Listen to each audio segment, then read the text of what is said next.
Am I the a-hole for asking my fiancé to skip this year's Christmas family vacation because our baby's due? Plus updates. Original post. Context: I've gone to Florida with his family for the past 5 years for at least part of Christmas.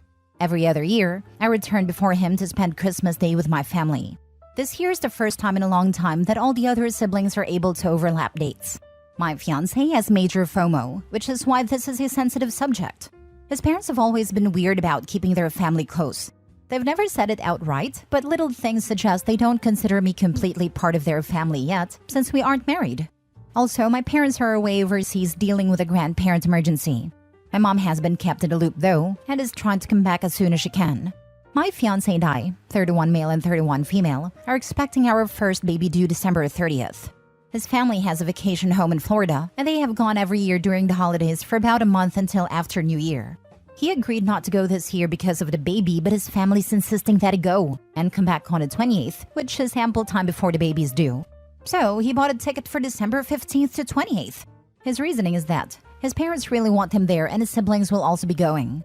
This is bothering me a lot more than I thought, because I know pregnancies are unpredictable, especially the last trimester, and if anything happens leading up to the due date, I need him there.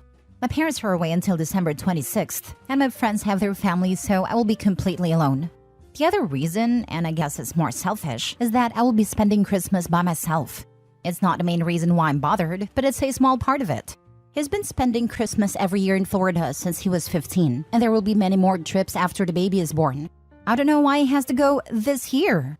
Anytime I bring it up, it results in a very uncomfortable fight about my expectations to put me first rather than his parents. I don't even bring it up anymore. His parents have always been kind to me, but they also don't see any problem. So I think I'm going crazy? Am I the a-hole here? Now for the top comments before reading the updates. Not the a-hole. Your husband is a fool if he goes. This is your first baby. You do not know if the baby will be here early, on time, or late. His family is you and the baby. If his family can't see that, that's another issue. None of them have a crystal ball and know when that baby is coming. Personally, I would also be pointing out how quickly things can go wrong for mom or bubs during labor. I'm disgusted with him for thinking this is okay to leave his vulnerable wife during that time. You just don't know what's going to happen. And what's with not wanting to spend Christmas with you? Leaving you completely alone. Not cool. I'm furious for you. Where are you? I will come and take care of you. Your husband's a fool. Thankfully, it's her fiancé. No paperwork involved yet. I'd be looking for a lawyer to handle child support and a parenting arrangement. I'm sure she can make a few calls while he's away. Hate to be all Reddit about this, but this would be a reason for me to dump him immediately. He's going to leave his heavily pregnant partner alone at Christmas because his family really wants him to be at their yearly holiday? He's such an a-hole, and a terrible partner and father to boot, for even suggesting this, let alone fighting her on this. He's going to be hard to co-parent with, but maybe he won't even fight for custody? Oh, he's going to fight for at least partial custody. How else can he cart the kid around to his family events and play the sorry single father? This is so unforgivable. Even the fighting leading up to the trip is enough in my opinion. So unforgivable. I don't see how he could possibly be a good partner or father based on the fact that he sees nothing wrong with this and is arguing with her about it. If it wasn't for the health risks, OP is absolutely not selfish for not wanting to be alone on Christmas. And it's insane she'd think so. I hope she tells her friends, because if I was one of them, I would absolutely be making her a part of my family Christmas.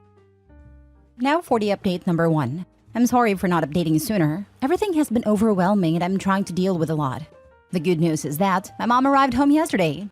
When I had explained everything to her, her sister, who is a retired nurse, insisted she come too. I'm so thankful to have them here. It's hard to get my feelings across as there's a bit of cultural barrier. My mom is from Hong Kong, and without getting into details, the grandparent situation was very much an emergency. But she has siblings and my dad who is staying there at the moment. As for my fiancé, I scheduled a virtual appointment with him and my OBGYN to update her and told her this whole situation. Like all of you, she was appalled and strongly recommended he not travel during this time. Her words were, "In my professional opinion, I'm going to very strongly recommend you reconsider your plans. In my personal opinion, I'm going to insist it." It was probably on me for not alerting her sooner about his travel plans. After that, he is still going but adjusting his date so he will be back on the 22nd. There will be 1 day overlap with his siblings. His mom isn't too happy he won't be there for Christmas. She suggested he fly back later on the 25th instead, so he can spend a part of Christmas Day with them, but he said no. It's still not ideal for me. My mom and aunt has insisted to speak with his parents, so we've scheduled a call with them later today. I reached out to my best friend too about this, after I read some of your responses and PMs. She was livid and informed her husband that she doesn't care if it's on Christmas Day. If I go into labor, she will drop everything and be there. She's also been kept up to date about who will be with me while he is away and will be visiting. I know there were a lot of questions regarding the family, but I can't address all of them. It's too much to write out. Yes, I know they don't treat me completely as family. There have always been small passive-aggressive things that bothered me, like not being invited to Mother's/Father's Day events, left out of family secret Santa, not being allowed to sleep in the same room when we visit, etc. Yes, I know that his mother must be aware that he shouldn't be leaving me at 37 weeks. She's not dumb, and I update her after all my appointments, so I know she knows this too. I don't know why she's saying it's okay, but I have an idea why. My mom has made it clear she will be addressing all of this in a call. Some of you wondered how they can afford to go to Florida for a month. His parents worked hard and snowbird there. His siblings and sister-in-law all have 9-to-5 jobs, but are partly remote, so they're lucky enough to take their work to Florida and work there. My fiancé is a gig worker, so he dictates his own schedule. Obviously, their schedules don't always line. I haven't shown him this thread yet. At the moment, it's just one more thing I don't want to deal with him. I may in the future, but I have suggested we go to therapy before we set a wedding date. He agreed. I'm also seeking counseling for myself. Lastly, I'm incredibly grateful to all of you who took time to respond, offered to visit me and bring me food. I've never posted on Reddit before, but I appreciate the support you've all shown me. Once again, thank you all so much. I'll try to update again after the baby comes. It might be a while, but please know that I'm safe and have lots of love surrounding me. Please have a safe and happy holidays. Also, I'm expecting a girl. Now for the second update. Happy holidays, everyone. I know some of you were asking for an update, so here it goes. Baby girl was born on December 20th at 6 pounds 10 ounces at 9:42 p.m. My mom, aunt, and best friend were there during labor. My mom was present during birth. She's healthy and we're all exhausted, but I'm so grateful for my support system. My now ex-fiancé did not make it for the birth. During the video call with his mother, my mom told her that he needs to come back immediately. Otherwise, she will be taking me home and they will not be welcome to visit the baby. It was a very heated call, but the outcome was that my mom and aunt packed up my things and we went back to my parents' house where I currently am still residing. So, you can guess what happened there.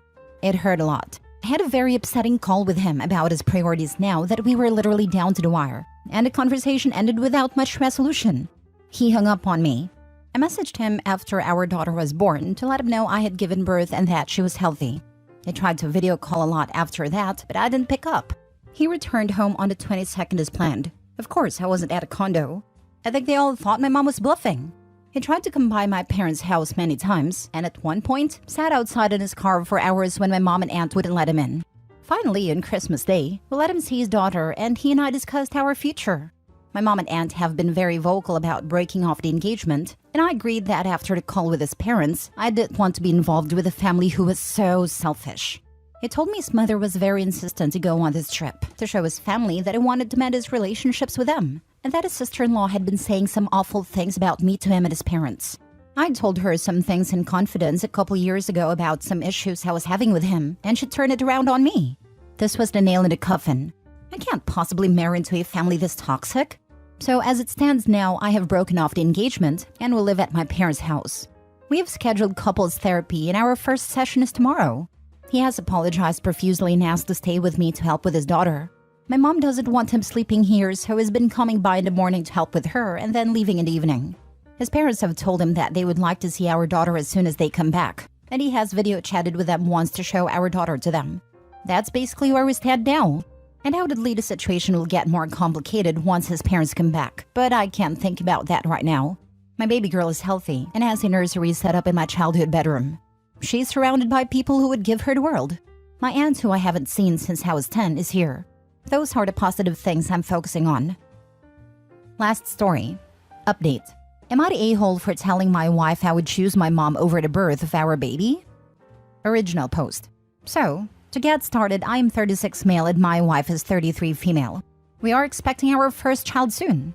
My mother, who is 70, was diagnosed with stage 4 cancer and has been hospitalized since it is so bad doctors say she will not survive since treatments aren't working well on her.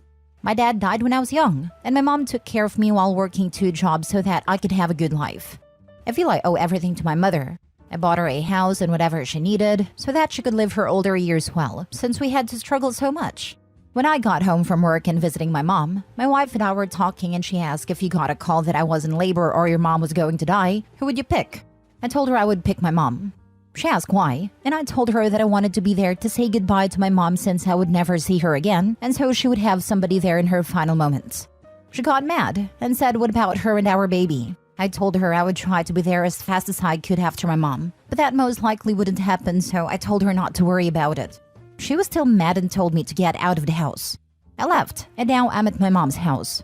So Reddit, am I the a-hole? Edit, to everyone saying that I would be leaving her alone, no, I wouldn't. She would have her mom there. She has said she wanted her mom there with her. Yes, I was right for leaving my house. It was either I leave or she go, and I was not about to put my pregnant wife out of our house. Yes, I have been there for her. I've taken off work to comfort and help her in any way she needs during this pregnancy. Now for the top comments before reading the update. Not a-hole. Stupid question. Yes, there is absolutely no way to win there, because the intent wasn't to actually plan for the contingency, which would have been smart by the way. So not a-hole. She somehow heard you care more about others than you and your baby, when the situations can't be compared. If you make up, you should actually have a plan with someone to take your place with them and video call if it happens. And also talk to your future pediatrician about how to be safe in letting your baby meet his or her grandma as soon as possible in a safe way. Getting professional photos of them together and all of you as a family would be worth looking into. Your kid will definitely appreciate them when they are grown up. Honestly, why did she even ask that type of question? It's impossible to answer a question like that. She's such an a-hole to even ask him to choose between his dying mother and his pregnant wife. My wife is a loving, intelligent, rational, and considerate woman. But pregnancy can easily turn someone into an estrogen Molotov cocktail. Giving OP his wife the benefit of the doubt, I'd say it's likely that has caught him so off guard, because this is completely out of left field for her to say, and is just super confused. I guarantee that my wife would understand if we role-played this scenario. That doesn't mean she'd have the same reaction when she had 6 gallons of extra hormones and a little alien kicking her in the lungs. Estrogen Molotov cocktail is right, lol. My normal self, I'd probably be making a contingency plan in OP's wife's place. While pregnant, I'm not sure I would have been so rational about it. The idea of giving birth alone is scary. I can't fault either of them here. It's a really difficult situation. No a-holes here. Your wife is probably scared. I almost died in labor, as did our child. It isn't as clear-cut as deathbed trumps new birth, because childbirth can be a deathbed too. Have a clear, laid-out plan with a backup as well, in case option 1 is busy or out of town, so that she knows she isn't alone. Make sure you are always contactable. Your mother might be totally unconscious at the end, so you can still be on the phone with your wife while she's in labor, even while her mom or whomever is with her. Decide on options. Make sure everybody involved knows exactly what is happening. Make sure your mom knows what is happening. She might not want you there. Not everyone does. She might be appalled that you'd pick her over the birth of your child. And update them as time gets closer. Feelings change, especially those of your mother. She might get scared and change her mind. I will never forget the moment standing between 2 tables, one with my wife excessively bleeding after an emergency C-section, the other with my son coming out not breathing, still waiting to hear a cry, realizing I may very well be returning home by myself to take care of our daughter. Still getting choked up just writing that out. Thank God they're both okay, and my silly healthy 2-year-old son woke me up at 6 a.m. on New Year's Day. Mini update. I keep getting the same question about why did I leave my house even though I may own the house. It was late, and I didn't want my pregnant wife out late at night, but she told me to leave, so I knew it was either me or her. 2. My mother is in the hospital. She is not at her house. 3. I thought a lot about what a lot of you said about how I should put her first, but she doesn't put me first at all. She chooses her sisters over me all the time. 4th, I do not make her feel second. I have put my wife first, especially in emergencies, and I have tried my best to comfort her. I have gone home, and now I'm thinking I don't need to apologize, y'all. I really don't know. Thanks to everyone who's commented. Now for the full update. Hello again, people of Reddit. Some of you asked for an update, so here it is. I went back home yesterday afternoon. She wasn't there, and I assumed she was at her mom's house. She came back in the evening, and we had a talk about what happened. She did apologize for asking the question, and that when she thought about it, and she understood my answer because she would do the same. I asked her why she asked, and she said she didn't know and thought I was going to pick her since I normally do. I kinda just said okay and moved on. I did tell her I want marriage counseling after or even before the baby's born. She asked why. I told her how I felt and she denied it, so I had to give her proof. Then she started crying and got mad and told me to sleep in the guest room instead of kicking me out. So I guess I got a win there. Anyways, she also told me that she no longer wanted me in the delivery room, which I was fine with. I understand to an extent where it's coming from. I will go into therapy, which was suggested, and I think I do need it. Anyways, that's it. Thanks for the advice you all gave. Some good and bad advice. I'm sorry if my comments came off as mean. I'm not really a friendly person till you know me, especially if you're accusing me of something. Edit. Y'all, the proof I showed her was messages of when she said she felt unimportant and when I felt unimportant. I would never, and I mean never, show her anything on here. She would have a mental breakdown. So she got mad at the suggestion of marriage counseling and put you on a couch? Am I reading that right? If so, my guy, you've got a lifetime of marital problems ahead of you. Hopefully you get a good therapist who can help you learn how to handle how ridiculously unreasonable your wife is. She's still not done with you, and now she's punishing you by not allowing you to attend the birth of your own child. She's got it bad. Attacking him for his feelings makes her a genuine piece of crap.